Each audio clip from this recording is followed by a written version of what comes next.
Tama pa ba o mali na po ang nangyayari? Yun po ang tanong. Ngayong araw po na ito ay inanunsyo na ni Ombudsman na inelevate na nila sa Sandigan Bayan yung kanilang plunder case laban kay Senator Marcoleta, ang nangungunang oposisyon dito sa administrasyon ni BBM. Bigyan ko po kayo ng historical context. Noong 17th century, nung panahon ni King Charles I, ipinaaresto niya rin yung oposisyon doon sa parliament. Ano po ang nangyari sa England doon? Nagkaroon ng civil war at napugutan ng ulo si King Charles I. Hindi ko sinasabi na mapupugutan ng ulo ngayon si BBM. Oy, matibag, hindi yun kaso Pero, treading on dangerous grounds si BBM ng kanyang ginagawa. Dahil it is not necessary na ipaaresto niya si Senator Marcoleta. Bakit po hindi kinakailangan? Ang tanging interest lamang ni BBM ngayon ay hindi magpatuloy yung inquiry laban sa flood control scandal. Yun lamang ang interest niya. Hindi naman niya interest na i-undermine yung candidacy ni VP Sara sa 2028. Siya na rin ang nagsabi noong unang panahon na ayaw niya na magpatuloy yung impeachment ni VP Sara. Pero bakit niya pa rin ipinagpapatuloy yung kanyang pangiipit at pagpapatahimik sa oposisyon?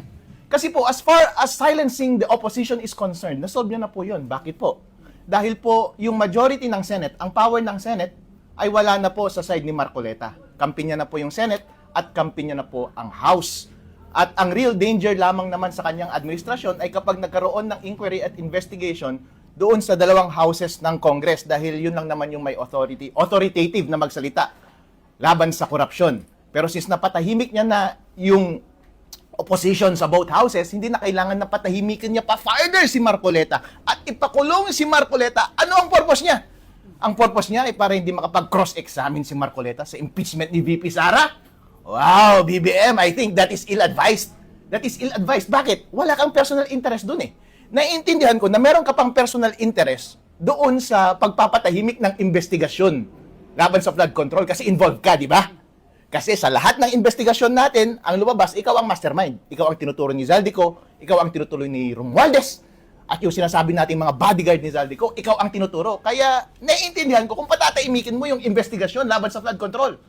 Pero para suportahan pa yung impeachment ni VP Sara Duterte, hindi ko maintindihan bakit patuloy mo pa rin iniipit yung mga sumusuporta kay VP Sara Duterte because it is against your interest. Bakit po? Number one, hindi ka tatakbo sa 2028. Pangalawa po, ano ang makukuha mong benefit niyan, lalo na't alam mong nasa side ni VP Sara ang sentimiento ng taong bayan. Paano po masasabi na nasa side ni VP Sara ang sentimiento ng taong bayan?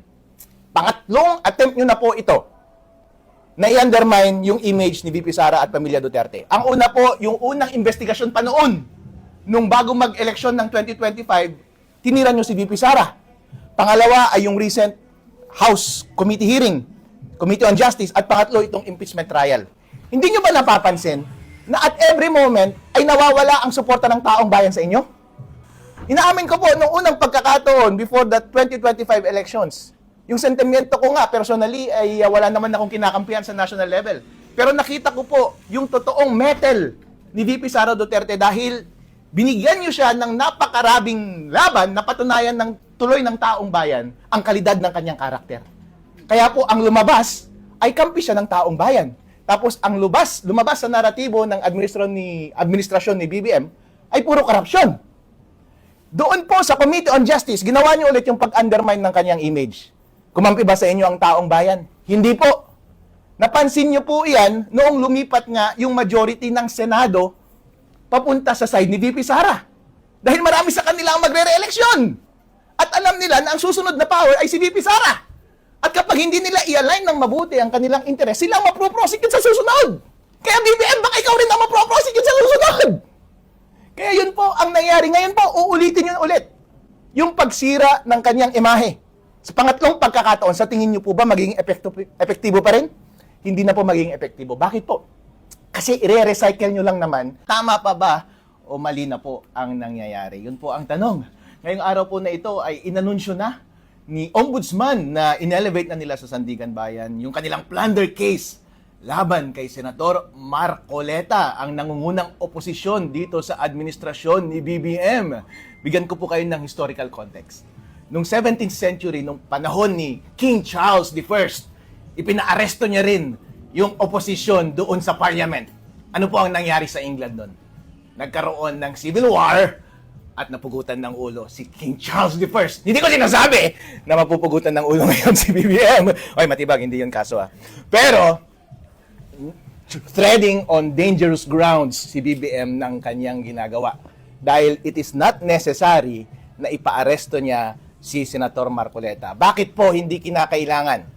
Ang tanging interest lamang ni BBM ngayon ay hindi magpatuloy yung inquiry laban sa flood control scandal. Yun lamang ang interest niya. Hindi naman niya interest na i-undermine yung candidacy ni VP Sara sa 2028. Siya na rin ang nagsabi noong unang panahon na ayaw niya na magpatuloy yung impeachment ni VP Sara. Pero bakit niya pa rin ipinagpapatuloy yung kanyang pang-iipit at pagpapatahimik sa oposisyon? Kasi po, as far as silencing the opposition is concerned, nasolve niya na po yun. Bakit po? Dahil po, yung majority ng Senate, ang power ng Senate, ay wala na po sa side ni Marcoleta. Kampi niya na po yung Senate at kampi niya na po ang House. At ang real danger lamang naman sa kanyang administrasyon ay kapag nagkaroon ng inquiry at investigation doon sa dalawang houses ng Congress dahil yun lang naman yung may authoritative na magsalita laban sa korupsyon. Pero since napatahimik niya na yung opposition sa both houses, hindi na kailangan na patahimikin niya pa further si Marcoleta at ipakulong si Marcoleta. Ano ang purpose niya? Ang purpose niya ay para hindi makapag-cross-examine si Marcoleta sa impeachment ni VP Sara. Wow, BBM, I think that is ill-advised. That is ill-advised. Bakit? Wala kang personal interest dun Naiintindihan ko na meron ka pang personal interest doon sa pagpapatahimik ng investigasyon laban sa flood control kasi involved ka, di ba? Kasi sa lahat ng investigasyon natin, ang lumabas, ikaw ang mastermind. Ikaw ang tinuturo ni Zaldico, ikaw ang tinutuloy ni Romualdez, at yung sinasabi nating mga bodyguard ni Zaldico, ikaw ang tinuturo. Kaya naiintindihan ko kung patataimikin mo yung investigasyon laban sa flood control. Pero para suportahan pa yung impeachment ni VP Sara Duterte, hindi ko maintindihan bakit patuloy mo pa rin iniipit yung mga sumusuporta kay VP Sara Duterte because it is against your interest. Bakit po? Number one, hindi ka tatakbo sa 2028. Pangalawa po, ano ang makukuha mong benefit niyan, lalo na't alam mong nasa side ni VP Sara ang sentimiento ng taong bayan. Paano po masasabi na nasa side ni VP Sara ang sentimiento ng taong bayan? Pangatlong attempt nyo na po ito na i-undermine yung image ni VP Sara at pamilya Duterte. Ang una po, yung unang investigasyon pa noon, nung bago mag-eleksyon ng 2025, tinira nyo si VP Sara. Pangalawa ay yung recent House Committee hearing, Committee on Justice, at pangatlo itong impeachment trial. Hindi nyo ba napapansin na at every moment ay nawawala ang suporta ng taong bayan sa inyo? Inaamin ko po, nung unang pagkakataon before the 2025 elections, yung sentimiento ko nga, personally, ay wala naman akong kinakampihan sa national level. Pero nakita ko po yung totoong mettle ni VP Sara Duterte dahil binigyan niyo siya ng napakarabing laban na patunayan ng tuloy ng taong bayan ang kalidad ng kanyang karakter. Kaya po, ang lumabas ay kampi siya ng taong bayan. Tapos, ang lumabas sa naratibo ng administrasyon ni BBM ay puro korupsyon. Doon po sa Committee on Justice, ginawa niyo ulit yung pag-undermine ng kanyang image. Kumampi ba sa inyo ang taong bayan? Hindi po. Napansin niyo po yan noong lumipat nga yung majority ng Senado papunta sa side ni VP Sara. Dahil marami sa kanila ang magre-re-eleksyon. At alam nila na ang susunod na power ay si VP Sara. At kapag hindi nila i-align ng mabuti ang kanilang interes, sila ang mapro-prosecute sa susunod. Kaya BBM, baka ikaw rin ang mapro-prosecute sa susunod. Kaya yun po ang nangyari. Ngayon po, uulitin yun ulit. Yung pagsira ng kanyang imahe. Sa pangatlong pagkakataon, sa tingin niyo po ba magiging epektibo pa rin? Hindi na po magiging epektibo. Bakit po? Kasi i-recycle nyo lang naman